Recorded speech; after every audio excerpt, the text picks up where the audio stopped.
In a quiet corner of the kingdom, beyond fields of golden barley and sleepy, meandering streams, there lay a place known only to those who needed it most. A village nestled gently between two leaning hills, like an old secret tucked beneath a quilt. This place was called Drowsing Hollow.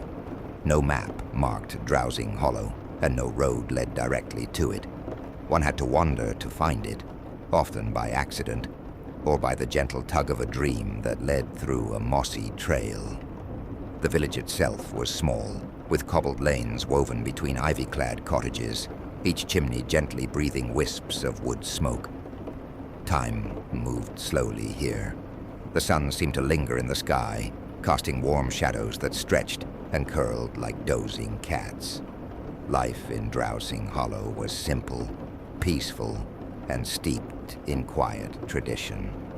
The people farmed by the rhythm of the seasons, told stories by the hearth, and let the deep forest at the edge of the village grow untouched. No one raised their voice unless in song. No one locked their doors. At the heart of the village stood a bell tower with weathered stone steps and vines climbing its sides. The bell housed within was no ordinary bell. It was forged of sky metal, as the elders called it, and held a tone that stirred the soul. It rang only once each year on Midsummer's Eve, calling the villagers to gather under the soft light of lanterns and fireflies. They believed the bell's sound soothed the earth, keeping dreams sweet and sleep gentle. Some said that its tone reached deeper than ears could hear, stirring things hidden under roots and stone. Over time, fewer people asked questions about the bell. Fewer still remembered its origins. Lorna was 17, with soft brown hair like autumn leaves, and eyes that held the calm of rain-soaked earth. She lived with her father, a kindly bogkeeper, and her grandmother, who spoke in stories and brewed tea that could ease even the most stubborn worries. Lorna had a quiet heart and a mind that wandered like dandelion fluff on the wind. She spent her days among the hives, listening to the bees hum tales in golden tones, and her evenings walking the forest's edge, where the light turned blue and still. There, under the heavy canopy of ancient trees, she often dreamed of distant music and a bell that rang not from the tower, but from deep beneath the ground. One morning, while wandering further than usual along the forest path, Lorna found a clearing where mushrooms circled a large, flat stone. The stone bore carvings older than memory, spirals and runes worn down by wind and time. As she brushed away the moss with careful fingers, the air changed. The birds quieted. A faint chime, soft as a sigh, echoed through the trees. Startled but not afraid, she returned the next night with her grandmother's lantern and a warm loaf of honey bread wrapped in linen. The forest welcomed her, the leaves whispering like old friends. As she stepped into the clearing, a figure appeared beside the stone, sitting with their hands folded in their lap.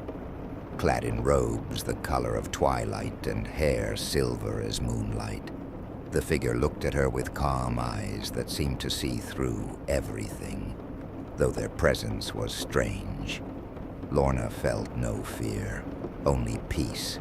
"Are you the keeper of the bell?" she asked. The figure nodded, their expression unreadable but kind. "Why does it only ring once a year?" she asked again, more softly. The keeper's voice was like velvet, low and steady, because dreams must be kept gentle. Too much ringing wakes the world. Too little, and dreams forget how to find us. They sat in silence as the stars turned overhead, and Lorna shared her bread. She left that night with a stillness in her chest, the kind that stays long after the fire is out and the coals are cooling. In the days that followed, Lorna returned often, each time The keeper was there, waiting. They spoke of forgotten things, of roots that whispered beneath the soil, of stars that hummed lullabies, of bells buried in the bones of the earth that rang only for those who truly listened. One evening the keeper offered her a silver thread, woven of wind and silence, so light it danced in her palm. "This thread will guide you," they said, "if ever you must find the true bell." That night Lorna tied the thread around her wrist and dreamt of tunnels beneath roots and stone. In her dream, she followed the thread through caverns of glowing moss and sleeping vines. At the heart of the earth, she found a bell vast and ancient, nestled in stillness. When it rang, the sound poured through her like a song remembered from childhood. She awoke with tears in her eyes. Midsummer arrived. The village gathered as always, lanterns swaying and laughter soft beneath the trees. The elder climbed the bell tower and struck the ancient bell. Its note echoed through the village, but this year it echoed twice. Once from the tower, once from the deep. The villagers stilled. Some held hands without knowing why. A hush spread, not of fear, but of reverence. That night, dreams came freely. Some saw forests blooming in moonlight. Others saw quiet waters reflecting stars. All woke with peace in their hearts. Lorna knew then the bell had truly returned. She shared her dreams with her grandmother, who smiled and placed a hand over Lorna's heart. "The bell has chosen you," she said gently, "not for glory, but to keep the stillness." Lorna began leading others into the forest, teaching them the stories whispered by leaves, showing them the stone in the clearing. The keeper visited less often, but Lorna felt their presence in every hush between raindrops, in every sigh of the wind. The village changed in small, kind ways. People sang softly while working. They listened with more patience. They tended to one another like gardens, and each year, when the bell rang from the tower, it was joined by a second tone from beneath the ground. The people called it the sleeping bell. They no longer feared it. Years passed, and Lorna became a woman of silver hair and a voice that calmed storms. She was loved by all, especially the children, who believed she could speak to the bees and sing the stars to sleep. She never left Drowsing Hollow. She never needed to, and when her time came, when the trees bowed low and the wind stilled, the bell rang from the tower. Then from deep below, the sleeping bell answered. Some say the sound carried on the wind for days. Others say it only echoed in dreams. But all who heard it knew the bell was never lost. It had only been waiting. The wind carried a soft hush through the valley of Windmere, rustling the tall grasses that glowed silver under the light of the waning moon. A faint trail wound through the meadow, worn by generations of shepherds and wanderers, leading toward the village nestled beside the quiet river Len. Windmere was a place untouched by haste. Stone cottages with mossy roofs leaned sleepily against one another, as though dozing off mid-conversation. Flowers hung from every windowsill in tiny painted pots, and the scent of lavender and thyme drifted on the wind. Lanterns swung gently from iron hooks, casting pools of warm light on the cobbled streets. No one hurried here. Children played games of ribbon and rhyme, while the old folk rocked in chairs, sharing tales older than the hills. At the heart of the village, beneath an ancient oak whose roots coiled like a dragon's sleep, sat a round, low house of stone with a single crooked chimney and a blue door. This was the home of Milena Weaver, an old woman with a voice like a warm blanket and hands always busy with wool or herbs. Her eyes, though pale with age, gleamed with stories waiting to be told. Milena was not only the village's best weaver, spinner, and keeper of forgotten songs, she was also the guardian of the lantern. The lantern of Windmere was no ordinary light. It hung in the belfry of the small chapel on the hill, and it was said to burn with the flame of stillness. Those who sat near it felt a deep calm in their hearts, as though the world slowed down and every sorrow softened. Each generation, one soul was chosen to tend the lantern, to keep it lit through wind and rain, through seasons of hardship and ease. Milena had watched over it for more than 60 years, and now the time had come to pass it on. A hush settled over Windmere as word spread. The birds seemed to chirp more softly, and the river sang lower songs. Children stopped their play to listen to their parents whisper. Who would it be? Who would keep the lantern now? It was just before the harvest moon when Milena stood in the square, wrapped in a shawl woven from golden fleece and sky blue threads. Before her stood a line of young folk, hopeful and nervous, their eyes bright. But Milena did not choose from the line. She walked past the proud boys with polished boots, past the girls with ribbons braided into their hair. She turned instead toward the willow tree at the edge of the square where a small boy sat feeding crumbs to a raven. His name was Corwin. He was 10 years old, thin as a cattail reed, and quiet in a way that made grown folk overlook him. He lived with his Aunt Beth, who sold spools and thread in a corner shop. Corwin listened more than he spoke. He noticed things. How the wind smelled before rain. How bees danced when flowers were near. How the lantern's light flickered ever so slightly during storms. Milena knelt beside him.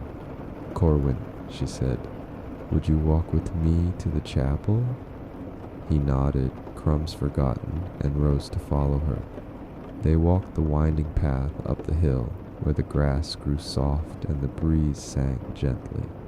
Milena's steps were slow, and Corwin matched her pace without a word. At the top, the chapel stood small and simple, with ivy crawling up its bell tower. Inside, the lantern hung from a chain of silver, glowing with a pale gold flame. It did not crackle like firewood or sputter like candle wax. It hummed, a deep, soft hum like a lullaby. Milena stood before it, her hands folded. This light, she said, was kindled when the village was born. It burns with the peace of still waters and dreamless sleep. It needs watching, not just with eyes, but with heart. Would you watch it, Corwin? The boy looked at the flame. It pulsed gently, like a heartbeat. Yes, he said.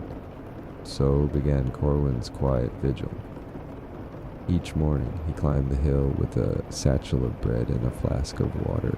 He swept the chapel floor with a broom made of bramble twigs. He polished the lantern's glass and whispered to it as he worked. Seasons turned like pages.